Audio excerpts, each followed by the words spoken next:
그래서 거기를 그냥 지나쳐 내려온 것이에요. 그 대신에 너무 아쉽고 또 어찌 생각하면 예루살렘에 가면 어떤 결박과 환란이 기다릴지 모르는 위기의 상황이기 때문에 마지막 얼굴을 볼 수도 있는 건데, 그래서 사람을 올려보내죠. 에베소 교회 장로님들 몇 분 대표들 오라 해라.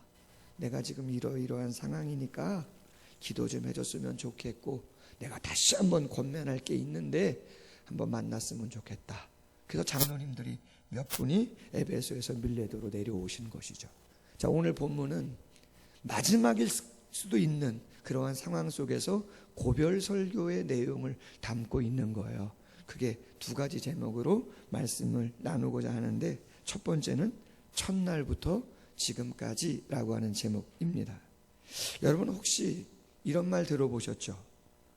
모태신앙, 어머니 뱃속에서부터 교회에 다닌 분들인데 모태신앙은 못된 신앙이다, 이런 말 들어보셨어요? 그런 말을 왜 해요? 이렇게 말하는 거죠. 교회 오래 다니는 거 자랑 아니야. 늦게 믿는 사람이 더 잘 믿어. 이런 말 들어보셨어요? 안 믿어보셨어요? 성경에도 있잖아요. 먼저 된 자가 나중되고 나중된 자가 먼저 된 자. 근데 꼭 이런 얘기를 누구한테 한다고요? 왜 모태신앙한테 이런 얘기를 하는지는 몰라요. 매일 새벽 기도하는 교우가 이런 설교를 듣는다고 생각해 봅시다. 아유, 매일 새벽을 깨워서 기도하면 뭐해? 변하지도 않으면서 그렇게 습관적으로 왔다 갔다 하는 거 아무 소용없어. 한 번 기도를 해도 제대로 기도해야지. 여러분, 이런 기도, 이런 새벽 예배 드리는 성도님들에게 이런 이야기가 들려진다면 기가 살아요? 기가 꺾여요? 기가 꺾이죠. 새벽 기도 쉴까? 그런 생각 든단 말이에요. 요새 성경을 열심히 읽는 성도님들도 계세요. 막 이독했다고도 그러시고 막 그렇게 하시더라고요. 얼마나 감사한지. 근데 매일 성경을 읽는데 어느 날 성경을 읽다가 이거 숙제처럼 읽기는 많이 읽는데 내가 뭐 이렇게 살지도 못하면서 그냥 습관적으로 하는 거 아닌가 이거? 내가 새벽 예배 매일 나가는 거, 매일 성경 읽는 거 그냥 그만해야 되나? 여러분, 그런 생각 들 때 있어요, 없어요? 있는 것이죠. 있어야 하신 분은 새벽 예배 나오시는 분이에요. 할렐루야. 새벽 예배 나오시는 분이에요. 근데 여러분, 절대로 기계적이다, 습관적이다 이런 말에 속으시면 안 되는 것이에요. 그런 말이 왜 나왔는지 우리는 알고 있어요. 그러나 그런 말이 나온다 할지라도 가장 중요한 것을 놓치셔서는 안 된다는 얘기예요. 그것이 오늘 바울이 고별 설교에서 첫 번째 이야기하는 거예요. 오늘 18절 말씀에 바울이 뭐라고 이야기합니까? 내가 아시아에 들어온 첫날부터 지금까지 항상 내가 너희 앞에서 어떻게 행한 것을 너희가 기억했으면 좋겠다는 거예요. 여러분, 아시아에 첫 번째 온 1차 전도부터 3차 전도까지는 아주 오랜 시간이에요. 에베소만 해도 3년을 목회했어요. 그런데 처음 들어온 그날부터 지금까지 바울은 변함이 있다 없다? 한결같이 꾸준함을 보여주고 있다는 거예요. 일관성을 강조하고 있는 것이죠. 여러분, 습관이라는 것은 시간이나 생활이 상당히 규칙적이고 꾸준하다라고 하고 안정됐다라고 하는 것을 이야기해 주고 있는 것인 줄로 믿습니다. 여러분, 새벽에 신문 돌리는 분들, 우유 배달하시는 분들, 그분들은 언제 일어나셔야 돼요? 새벽 4시에도 일어나고 3시에도 일어나고.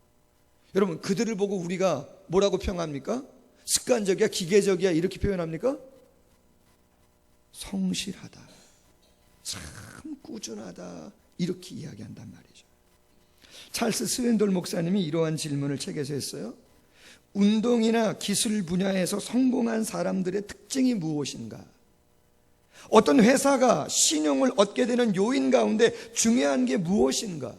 인간관계에 안정을 주는 게 무엇이고 물건을 고를 때 특정한 상표를 선호하는 이유가 무엇인가? 같은 식당 또 들리는 이유가 무엇인가? 신문을 배달하고 우유를 배달하는 우체부 아저씨에게 우리가 가장 원하는 것이 무엇인가? 무엇이에요?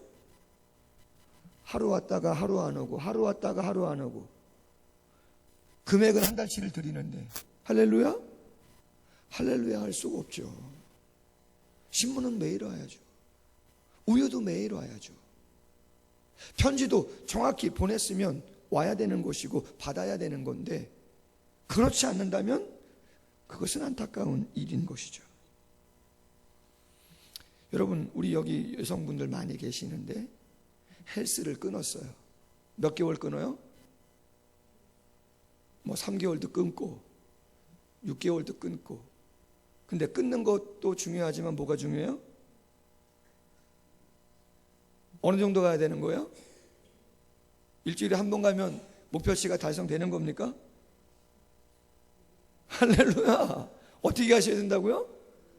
매일매일 가시면 더 좋은 것이고, 이틀에 한 번, 일주일에 서너 번은 가셔서 땀을 흘리셔야 목표한 것이 이루어지는 것이고 가치가 있는 것이지, 가다 말다 6개월, 1년을 끊으셔도 안 됩니다. 할렐루야. 안 되는 것이죠. 여러분, 학교 선생님이 아이들에게 인정을 받기 위해서는 공부를 잘하는 학생, 공부를 못하는 학생, 아주 잘생기고 예쁜 학생, 좀 그렇지 않은 학생, 운영위원 회장이신 아버지를 둔 학생, 1년 가도 3년 가도 한 번도 학교에 관심도 없는 것 같은 어려운 학생의 부모, 그 자녀 편애 없이 가만히 변함없이 사랑해주면 그 선생님은 인정받습니다. 존경받습니다. 아멘? 이랬다 저랬다, 상황 따라 환경 따라, 아니요. 정말 중요한 건 뭐예요? 변함없는 거예요. 첫날부터 지금까지 한결같은 신자. 할렐루야.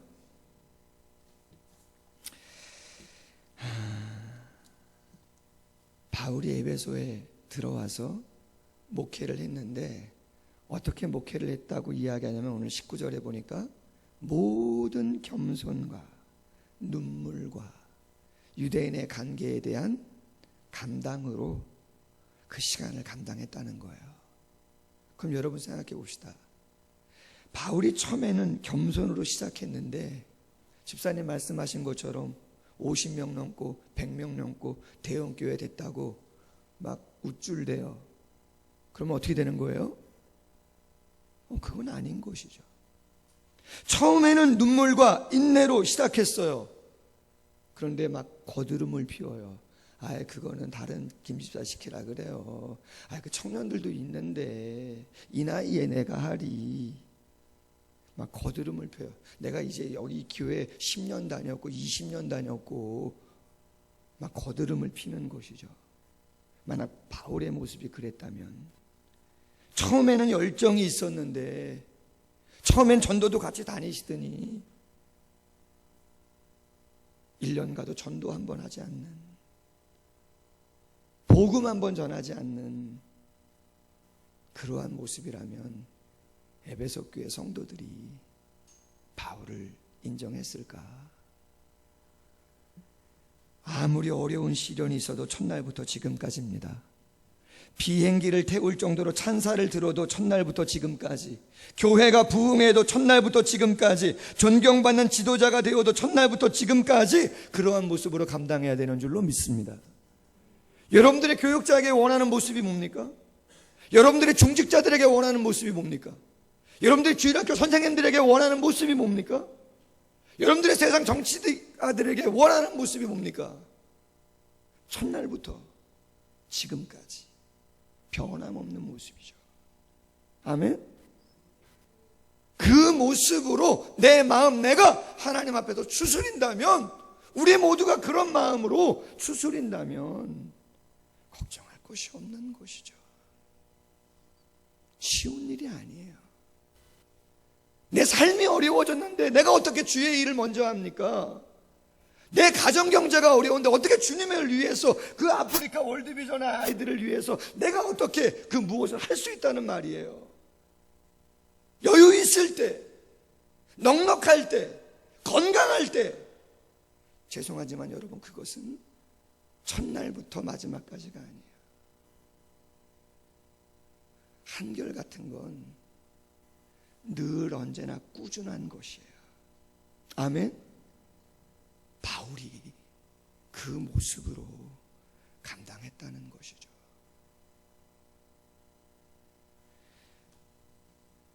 여러분, 절대 여러분들이 꾸준하려고 애를 쓰는데 그렇게 못하게 막는 방해 것들이 있다 할지라도 흔들리지 마십시오. 저 때문에 흔들리시면 흔들리지 마십시오.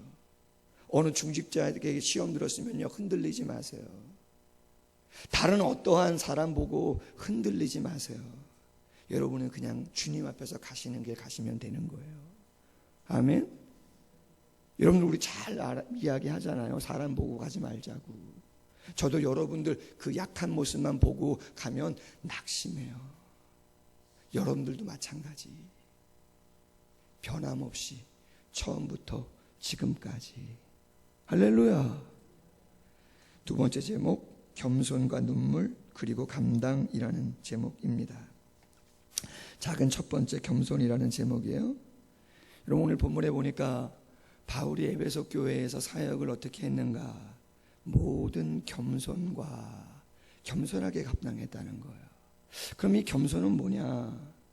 돌아가신 고옥하는 목사님이 오늘 본문을 강해하면서 이렇게 말씀하셨어요. 흔히들 교인들은 생각하는데 겸손한 목사라고 하면 말소리도 조용하고 항상 웃고 또 절대 꾸짖지도 않는 분이라고 생각들을 하신다는 거예요. 여러분 어떻습니까? 그렇죠? 그런 분 겸손하다. 또 꼭 목사가 아니어도 일반 분들도 늘 항상 웃고 참 차분하고 또 절대 꾸짖지 않고 뭐 지적하지 않고 묵묵하게 지켜봐주고 뭐 여러 가지 그런 것들을 겸손이다 그렇게 생각한다는 것이죠. 자, 그러나 오늘 본문 20절에 보면 흥미있는 표현이 하나 나와요. 거리낌 없이라고 하는 표현이에요. 20절, 바울이 유익한 것은 무엇이든지 공중 앞에서나 각 집에서나 거리낌이 없이 여러분에게 전하여 가르쳤다. 읽지는 않았지만 27절에도 뭐라고 나와요? 내가 꺼리지 않고 하나님의 뜻을 다 여러분에게 전하였다. 할렐루야. 유익한 것은 무엇이든지 다 이야기하는데 거리낌이 없다는 것이죠. 고분고분하고 부드럽고 웃는 스타일은 아닐 수도 있는 것이에요. 여러분, 목사가 제일 어려운 게 뭐라 그랬어요? 제가 말씀드렸잖아요. 그렇게 하시죠. 집사님 그렇게 하시죠. 자매님 그렇게 하세요. 뭐 그럴 수도 있죠. 다음에 하시면 되죠. 그렇게 하세요. 여러분, 쉬워요, 어려워요, 겉으로? 뭐 문제될 거 있어요? 문제될 거 아무것도 없어요, 여러분. 집사님 그렇게 하시라는데, 편하게 하시라는데, 얼마든지 그렇게 하시라는데 뭐 어려울 게 있어요, 관계가. 근데 어떻게 하면 어려워요? 죄송하지만 집사님 그렇게 하시면 안 됩니다. 자매님 그렇게 하시면 안 돼요. 그건 하나님 앞에 바르지 않아요. 그건 제가 이해를 해드린다고 해도 하나님은 기뻐하지 않으세요. 여러분, 이런 말을 하기가 쉽겠어요? 어려운 일이에요. 어렵다는 얘기예요. 그런데 오늘 바울은 뭐라 그러는 거예요? 만약에 하나님 앞에서 유익한 것이라고 생각이 된다면 공중 앞에서나 예배 시간이나 각 가정에서 어디든지 1대1로 만났어도 그 이야기를 거리낌이 없이 그대로 한다는 거예요. 저 같은 사람 회개해야 될 일이죠, 어쩌면. 여러분은 그렇지 않으세요? 관계가 서먹해질까 봐. 저 한 분이라도 계셔야 되는데, 내 편이 저분밖에 없는데, 오해하면 어쩌나, 마음은 닫으면 어쩌나, 받아들이지 못하면 어쩌나. 가끔은 서운하다 할지라도 하나님이 원하시는 그러한 말씀을 바울은 증거하며 하나님 앞에 온전한 겸손을 감당했다는 것이죠. 여러분, 우리가 너무나 잘 아는 로마서 11장 36절 칼빈주의 요절이라고 하는 모든 만물은 주에게서 나오고 주로 말미암고 주에게로 돌아감이라. 영광의 세세에 그에게 있을지어다. 아멘. 한번 말씀드렸죠. 저희 가정에 가훈 3가지가 있어요. 2번째가 영혼의 사랑, 3번째가 삶의 성실. 첫 번째가 뭔가 겸손인데 그 앞에 붙어요. 뭐가요? 하나님께 겸손. 왜 겸손을 하나님께 겸손이라 했나? 여러분, 진정한 겸손은 비굴한 게 아니에요. 눈치 보는 게 아니에요. 아멘? 하나님의 말씀이라면 그 말씀 앞에 당당한 것이에요. 나도 온전히 서고자 애쓰는 것이고 옆에 있는 많은 사람들도 하나님의 말씀 앞에 온전히 서게끔 하고자 내가 그 말씀 앞에 굴복하는 거예요. 아멘? 그것이 진정한 겸손인 것이죠. 오늘 바울은 그렇게 이야기해요. 베드로 사도도 마찬가지예요. 베드로전서 5장 5절 젊은 자들아 이와 같이 장로들에게 순종하고 다 서로 겸손으로 허리를 동이라. 하나님은 교만한 자를 대적하시되 겸손한 자들에게는 은혜를 주시느니라. 아멘. 그렇게 하시죠가 아니라 잘하시면 당연히 조금 신앙의 어떠한 수준에 따라 격려가 필요하고 기다림이 필요하면 그럴 때는 그렇게 해야 될지도 모르겠지만 아닌지 안다면 왜? 은혜는 누가 주시는 거예요? 은혜는 목사가 주는 게 절대 아니에요. 아멘? 여러분, 너무 목사한테 이렇게 목매이실 이유도 없어요. 은혜는 목사가 주는 거 아니에요. 은혜는 하나님이 주시는 거예요. 아멘? 은혜는 하나님이 주시는 거예요. 그러므로 우리 모두는 하나님의 말씀 앞에 우리는 겸손해야 되고 첫날부터 지금까지 한결같이 거리낌 없이 하나님의 말씀을 몰라요. 이 시간 이후로 안 돼요만 계속할 수도 있어요. 할렐루야. 구이사님 어떻게 하실 거예요? 기도하셔야 돼요. 아멘. 제가 여쭈는 분들은 다 귀한 분들이에요. 할렐루야. 그렇다고 아니라는 게 아니라 할렐루야. 중직자시고 하시잖아요. 2번째 작은 제목, 눈물과 감당이라는 제목입니다. 여러분, 바울이 왜 눈물을 흘렸을까? 여러 가지 이유겠죠. 그냥 기본적인 생각은 목회가 어디 쉽겠어요? 쉽지 않겠죠. 그러나 기본적으로는 하나님 앞에 온전히 서고자 하지만 본인 안에 오라 나는 공고한 자로다 이 사망의 몸에서 누가 나를 건져내랴 이야기했던 것처럼 하나님 앞에 연약한 마음이 자꾸 생각나니까 눈물을 흘렸겠죠. 그러나 지금 이 본문은 고별 설교이기 때문에 대중들에 대한, 성도들에 대한 메시지이기 때문에 본인 개인뿐만 아니라 성도들을 위해서 어떤 눈물을 흘렸을까라고 하는 걸 한번 생각해 볼 수 있는 거죠. 첫 번째로는요, 불신 영혼들에 대한 눈물이 이 바울의 마음속에 있었다라고 하는 거예요. 여러분, 마태복음 9장 36절에 보면 예수님이 무리를 보시고 불쌍히 여겼다. 그럼 왜 불쌍히 여기냐? 목자 없는 양같이 고생하며 기진하였기 때문이다. 그렇게 이야기해요. 근데 제자반에서 말씀드렸지만 마음으로 불쌍히 여긴다라고 하는 이 단어는 우리 이런 표현 쓰죠. 마음이 미어진다. 여러분, 이런 표현 쓰죠. 마음이 미어지는 것 같아. 끊어지는 것 같다. 내가 그죠? 그런 거예요. 쉽게 말해서 스프랑크 니조마이라고 하는 이 단어는 내장이 통증을 느낄 정도의 고통을 말하는 거예요. 예수님께서 불신 영혼들을 볼 때 어떤 마음을 가지셨냐면 마음에 그 내장이 통증을 느낄 정도의 아픔을 갖고 있었다는 거예요. 그럼 바울도 뭐라 그래요? 내가 예수의 심장을 가졌다는 거잖아요. 바울도 불신 영혼을 보면서 마음으로 고통하면서 눈물을 흘렸다는 것이죠. 어제 전도를 했는데 말이에요. 인근에 가서 전도를 했어요. 집사님들 같이. 그런데 저는 여기 그 육교 밑에, 늘푸른 오스카 밑에 육교가 있는데 그 밑에서 하고 사모하고 집사님 반대, 또 이쪽에 와서 이제 전사님하고 집사님들하고 또 하고 막 그랬어요.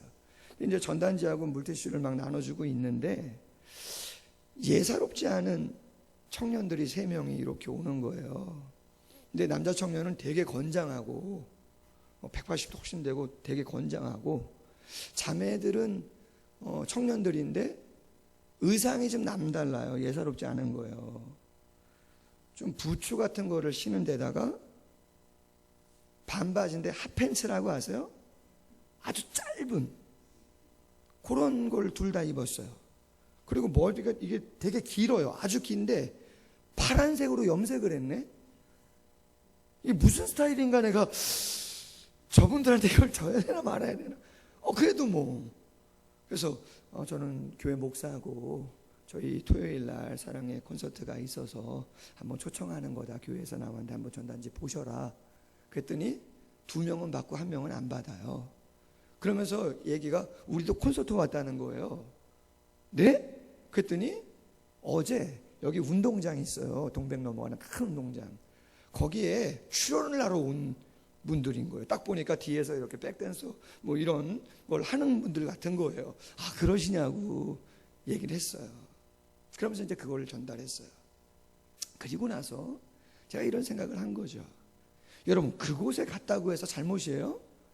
전혀 아니에요. 언젠가 말씀드렸나? 전에 있던 교회에 어느 집사님, 권사님, 절친이 그 가수 배철수 씨 있으시죠? 배철수 아세요? 노래 안 불러도 아시겠죠? 최백호 씨 아세요? 아주 절친인 분이 계세요. 그래서 티켓을 많이 받아요. 그래서 저하고 사모하고 다른 장로님 권사님, 예전에, 지금은 폐지됐어요, 7080 콘서트 아세요? 거기에 계속 같이 가시자는 거예요. 너무 좋다고. 근데 뭐 체면은 아니지만 하여튼 바빠서 안 됐는데 하루는 같이 갔어요. 근데 말이죠, 제가 TV에 나온 거 있죠. 왜냐면은 이 집사님이 가장 메인석에다가 저하고 우리 일행을, 장로님 권사님들 딱 배치를 한 거예요. 근데 보라고 해서 이제 딱 봤더니 진짜 몇 번을 나오는 거 있죠. 그래서 제가 야, 이거 어떻게 하나? 뭐 어떻게 나오는 거죠. 목사라고 유행가 안 부릅니까? 가곡을 안 부릅니까? 팝송을 안 부릅니까? 다 부르잖아요. 잘못은 아니죠. 근데 여러분, 이런 게 있죠. 그럼에도 불구하고 우리가 불신 영혼들에게 가서 정말 작은 것이지만 그것을 전달할 때 우리의 마음에는 어떤 마음이 있냐면 이런 거예요. 아무리 잘 살고 평안하고 좋아 보여도 하나님만이 채워야 할 공허가 그에게 있다는 거예요. 하나님만이 용서해 주셔야 하는 죄가 그에겐 있어요. 하나님만이 아니면은 도저히 해결할 수 없는 문제가 우리가 겉으로 볼 때는 그에게 없는 것처럼 보이지만 반드시 그가 그 문제 때문에 고민하고 있어요. 아멘? 여러분, 왜 죄송하지만 대기업의 그 3세들이, 아직 성년도 되지 않은 아이들이 그러한 마약을, 그렇게 독한 마약을 왜 끊지 못하고 계속 가지고 다니는 거예요? 아무리 돈이 많고 좋은 옷이 있고 좋은 집이 있어도 채우지 못하는 공허함이 있는 거예요. 아멘? 말씀드렸잖아요. 제가 티코 타다가, 티코를 오래 타다가 스펙트라라고 하는 1.5를 탔더니 그 전까지는 엄청난 소리가 다 들렸는데 1.5를 타는 순간 바깥의 소리가 아무것도 안 들려요. 완전 벤츠 그랜저인 거죠. 여러분 경험해 보셨어요? 근데 말이에요, 한 일주일 정도 지나가니까 다시 또 소리가 다 들리고 쿵쾅 쿵쾅 쿵쾅 쿵쾅 쿵쾅 쿵쾅 다 느껴지는 것이죠. 새 아파트 23평 내 집, 40평 내 집, 꿈만 같죠. 잠도 안 오죠. 너무 행복하죠. 한 달, 두 달 똑같은 것이죠. 여러분 바울이 왜 눈물을 흘려요? 예수님이 왜 내장의 통증을 느낄 정도까지 왜 영혼들을 보고 눈물을 흘려요? 그럼요. 목자 없는 양같이 길을 잃고 헤매이는 그 모습이 너무나 안타까운 것이죠. 여러분 더 많이 가져야 되는 거죠, 우리의 마음에. 아멘. 그래서 그냥 가는 거예요, 전도하러. 뭐 이유 있어요? 아니에요. 내가 그걸 확신했어요. 아멘. 그 진리를 붙잡았어요. 아멘. 그 진리를 붙잡았기 때문에, 그 확신이 있기 때문에 가는 것이에요. 나 같은 것이라도 하나님이 그렇게 선한 도구로 사용을 하신다면 하나님 어디든지 각오는 돼 있습니다. 두 번째, 바울은 누구를 위해서 울었는가? 당연히 마음을 아프게 하는 사람들로 인해서 눈물을 흘렸죠. 시기하는 사람들, 모함하는 사람들. 성경에 나와 있어요. 바울이 설교를 잘했어요? 못했어요? 말씀드렸잖아요. 설교를 잘 못했다고. 잘생겼어요? 못생겼어요? 바울은 잘 못생겼다고 나와요, 성경에. 뿐만 아니라 돈을 좋아한다 그랬어요. 구제원금을 걷는다고 이야기했더니 모함하는 사람들이 뭐라 그래요? 저거 다 바울이 예루살렘 교회 주는 거 아니고 자기가 가지려고 하는 거야. 막 모함했어요. 뿐만 아니라 뭐라 그래요? 언학은 로마로 가려고 했는데 예루살렘으로 가다 보니까 전에 편지에서는 빨리 간다고 얘기했는데 시간이 딜레이 되니까 바울을 모함하는 사람들이 뭐라 그래요? 바울은 한 입 갖고 두 말 하는 사람이야.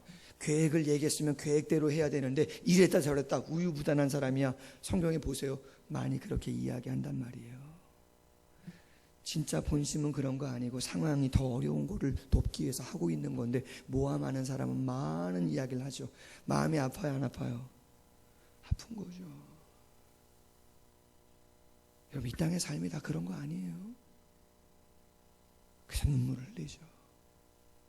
뿐만 아니라 바울은 세 번째로 이단들을 위해서도 눈물을 흘려요. 빌립보서 3장 18절에 보니까 이렇게 돼 있어요. 내가 여러 번 너희에게 말하였거니와 이제도 눈물을 흘리며 말하노니 여러 사람이 그리스도의 십자가의 원수로 행하느니라. 십자가의 원수로 행한다는 뭐는 거예요? 어떤 말이에요?